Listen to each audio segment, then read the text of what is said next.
दिल छू लेने वाली कहानी। एक समय की बात है। एक छोटे से गांव में किशन नाम का एक लड़का रहता था। बचपन में ही पिता की मृत्यु हो जाने के कारण परिवार की आर्थिक स्थिति बहुत ही खराब थी। किशन की माँ पढ़ी लिखी तो थी, लेकिन उतनी नहीं कि नौकरी कर सके। घर घर बर्तन मांजकर और सिलाई बुनाई करके किसी तरह अपने बच्चे को पढ़ा लिखा रही थी। किशन स्वभाव से थोड़ा शर्मीला था और ज्यादातर चुपचाप ही रहता था।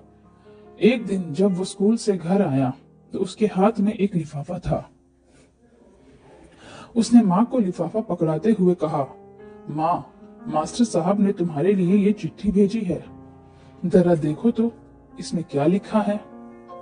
माँ ने मन ही मन चिट्ठी पढ़ी और मुस्कुराकर बोली, बेटा, इसमें लिखा है कि आपका बेटा काफी होशियार है।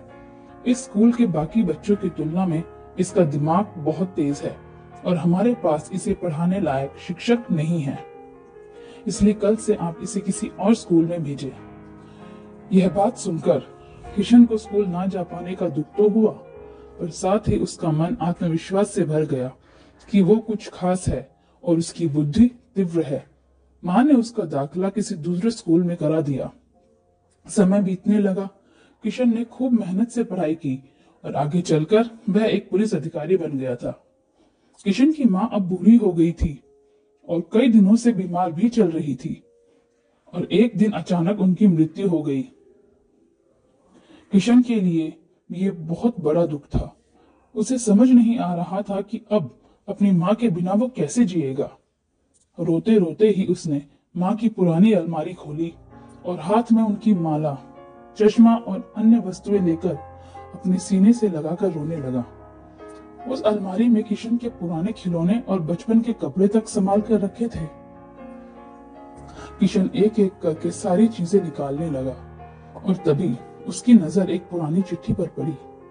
दरअसल ये वही चिट्ठी थी जो मास्टर साहब ने उसे 18 साल पहले ली थी। नम आंखों से किशन उसे पढ़ने लगा। प्रिय अभिभावक, हमें आपको ये बताते हुए बहुत दुख हो रहा है कि आपका बेटा पढ़ाई में बहुत कमजोर है। हमारे विद्यालय में आपका बेटा पढ़ नहीं पाएगा।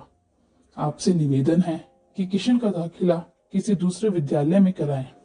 धन्यवाद। किशन जानता था कि भले अब उसकी माँ इस दुनिया में नहीं रही, पर वो जहां भी रहे उसकी ममता और उनका आशीष हमेशा उसके साथ रहेगा। दोस्तों, अगर आप भी अपनी माँ से बहुत प्यार करते हैं तो कमेंट में लव यू माँ जरूर लिखें और हमारे चैनल को सब्सक्राइब करें। धन्यवाद।